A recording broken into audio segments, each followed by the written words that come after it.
H hour. Guns of the fleet opened up and the invasion of southern France began.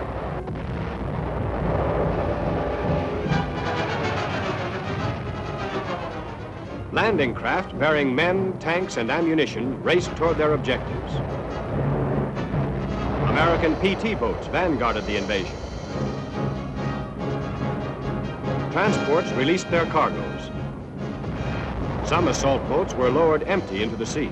Others were fully loaded. As these landing craft headed for the shore, there could be no turning back. The roar of the fighting planes, the booming of the big guns, and the rockets zooming overhead created a never-to-be-forgotten inferno. A group of landing craft escorted by destroyers and patrol boats moved toward another beach sector. Troops began to scramble up the beach. They were prepared for an enemy onslaught. But not a single German soldier appeared. Not even a Luftwaffe soared overhead. Under Lieutenant General Alexander M. Patch were 3 corps. The 6th Corps, commanded by Major General Lucien K. Truscott, included the famed 3rd, 36th, and 45th Infantry Divisions. The French 2nd Corps was commanded by General Jean de Lattre de Tassigny, and the 1st French Corps was under command of General Bethouard. Still unmolested, men and supplies were landed. However, rear guard sniping caused small delays at some of the landings. 100-foot floating causeways were dropped into the waters.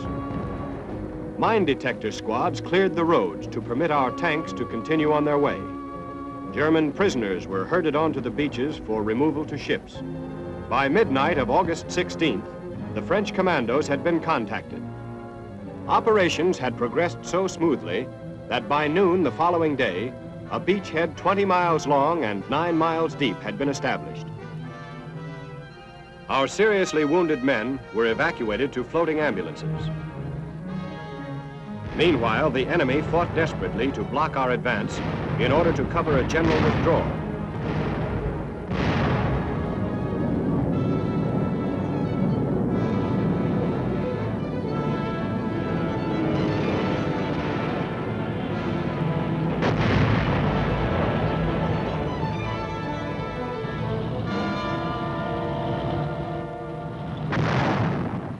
On the 19th of August, the French 2nd Corps took over the southern zone from the American 6th Corps, and bypassing Toulon, pushed rapidly on to within 2 miles of Marseille by noon of the 20th. The wounded were given life-saving blood plasma and first aid. Prisoners taken in the advance were immediately evacuated from the combat zone.